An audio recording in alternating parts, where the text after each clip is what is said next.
আসসালামু আলাইকুম। প্রিয় দর্শক, অন্য মঞ্চের আলাপ চাইতে আপনাদের সকলকে আমন্ত্রণ জানাচ্ছি। দেশের অন্তর্বর্তী সরকারের প্রধান উপদেষ্টা মোহাম্মদ ইউনূসকে গত কয়েকদিন যমুনার বাইরে আসতে দেখা যাচ্ছে না। শেষ দেখা গিয়েছিল সম্ভবত জুলাইয়ের 16 বা 17 তারিখে ঢাকায় সেনা দপ্তরের একটি সভায়।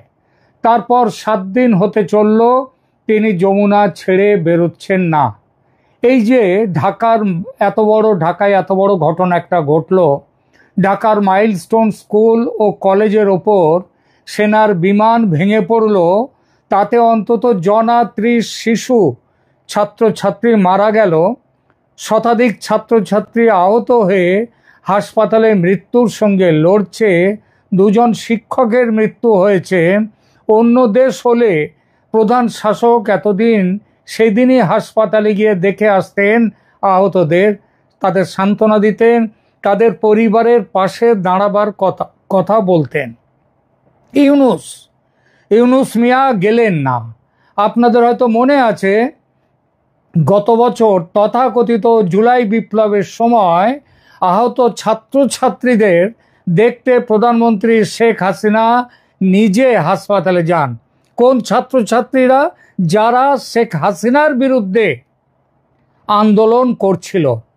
তিনি তার বিরুদ্ধে যারা আন্দোলন করছে তাদের দেখবার জন্যে তিনি হাসপাতালে গিয়েছিলেন। যদিও তার বিরুদ্ধে আন্দোলন তখন চূড়ান্ত পর্যায়ে, খুবই ঝুঁকির ছিল তার সেই যাওয়া। তাকে অনেকে নিষেধও করেছিল, তবু তিনি গিয়েছিলেন। এখানেই বোঝা যায় পার্থক্যটা। কিন্তু ডক্টর মোহাম্মদ ইউনূস গেলেন না। ভয় পেয়েছেন যেতে? চাঁদাবাজি করতে গিয়ে পাবলিকের খিস্তি খেয়ে লজ্জা পেয়েছেন? দেশটাকে গোল্লায় পাঠিয়ে অনুশোচনা হচ্ছে নিজের, তার জন্য পাবলিকের মুখোমুখি হতে ভয়? যদি তাকে সামনে পেয়ে ফেটে পড়ে রাগে মানুষ, সেই ছবি মিডিয়ার কল্যাণে ছড়িয়ে পড়বে চারদিকে, আর তার শান্তির নোবেলজয়ী ছবিতে কালো দাগ লাগবে, সেই ভয়ে গেলেন না? নাকি কেউ তাকে আটকে রেখেছে যমুনায়, তাই বেরোতে পারছেন না? প্রশ্নটা যে শুধু আমার মাথায় ঘুরে ফিরে আসছিল তা নয়, অনেকের মাথায় ঘুরে ফিরে আসছে। ঢাকার এক বন্ধুর সঙ্গে কথা হচ্ছিল, তিনিও বললেন কথাটা। আমি তাকে জিজ্ঞেস করলাম, তোমার কি মনে হয়, তুমি কি কিছু খবর দিতে পারো এই ব্যাপারে, যে ইউনূস মিয়া কেন যমুনার বাইরে যাচ্ছেন না? সে বলল, আরে দাদা, এটা তো আমাদের বাবার চেয়ে ঢাকায় অনেকের মুখে এইটাই কথা। কোনো জায়গায় গিয়ে কান পেতে একটু শুনুন, ইউনূসের নামে গালাগাল, এই সরকারের বিরুদ্ধে গালাগাল। তো এটা তো লোকজন নানান কথা বলছে, নানান জল্পনা। আসলে বাংলাদেশের মেইন স্ট্রিম মিডিয়া, সে তো আজ যেখানে দাঁড়িয়ে সেখান থেকে কোনো খবর পায় না মানুষ, তাই জন্মাচ্ছে জল্পনা ও গুজব। হয়তো এসব গুজবের সবটা মিথ্যেও নয়, হয়তো যা রটে তার কিছু ঘটে। এই রটনা বা ঘটনার ব্যাপারে পরে আসছি, তার আগে বলি এক নতুন ধরনের খোঁজের কথা। যখন কোনো দিকেই কোনো খবর পাচ্ছি না যে ডক্টর মোহাম্মদ ইউনূস এখন কোথায় আছেন, কিভাবে আছেন, তখন আর্টিফিশিয়াল ইন্টেলিজেন্স বা এআই বা কৃত্রিম বুদ্ধিমত্তার তার কাছে গেলাম। এই কৃত্রিম বুদ্ধিমত্তা সম্পর্কে নিশ্চয়ই অবগত আছেন আপনারা। এই বস্তুটি জানে না বা পারে না এমন কাজ খুব কমই আছে, নেই বললেই চলে। আপনি প্রশ্ন করলে তা সে যে বিষয়ই হোক, দুনিয়া ঘেঁটে 2-4 সেকেন্ডের মধ্যে উত্তর এনে রাখবে আপনার সামনে। এমনকি যেটা ঘটেনি কিন্তু সম্ভাবনা কি, সেই ব্যাপারেও কোন সম্ভাবনাটা সব থেকে বেশি, সেগুলো রাখবে আপনার সামনে। আপনি বেছে নিন, দেখে নিন। দেখতে চাইলাম এই ব্যাপারে, অর্থাৎ ইউনূসের যমুনায় লুকিয়ে থাকার ব্যাপারে এআই কি বলছে সেটা জানতে চাইলাম।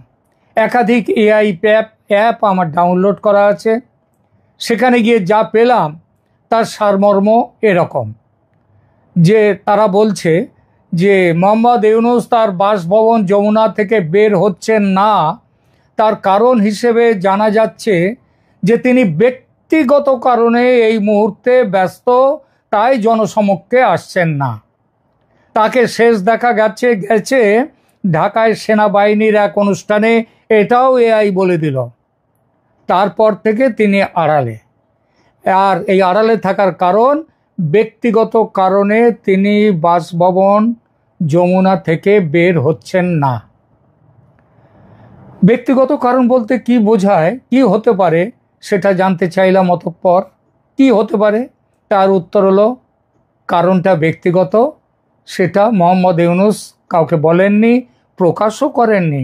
এমনকি তার যে ওই প্রেস সচিব, তিনিও জানেন না যে তিনি কেন কাজে বসছেন না বা তিনি কেন যমুনা থেকে বেরোচ্ছেন না। ওনার প্রেস সচিব কি যেন শফিকুল আলম, তিনি তো সব জানতা মহাপণ্ডিত, তো তিনিও জানেন না যে ব্যক্তিগত কারণ কি। এবং তিনি তো প্রধান শাসক, কাউকে তো জবাবদিহি করার নেই।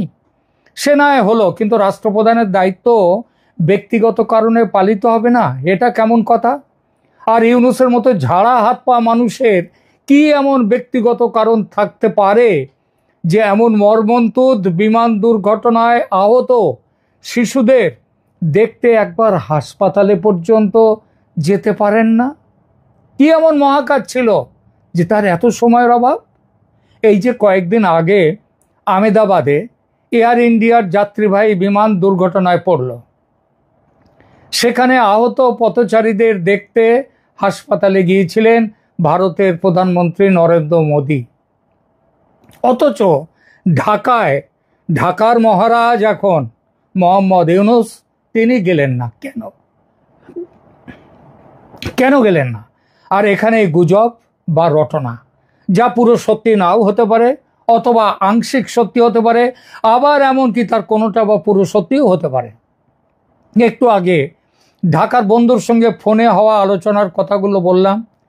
তিনি কয়েকটি সম্ভাবনার কথাও আমাকে বলেছেন। এক, শাসক হিসেবে ইউনূস যে ভয়ঙ্কর রকমের ব্যর্থ, সেটা আজ আর বলার অপেক্ষা রাখে না। বাংলাদেশের একবারে বাচ্চা থেকে বুড়ো সবাই সে খবর জানে। তার ওপর তার যে অসম্ভব গদির লোভ, সেটাও মানুষের জানা।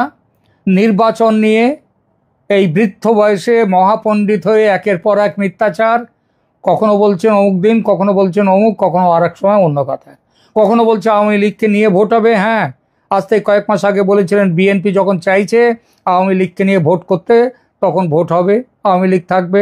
তার কিছুদিন পরে তিনি আওয়ামী লীগকে কার্যত তাদেরকে বন্ধ করে দিলেন তাদের কাজকর্ম।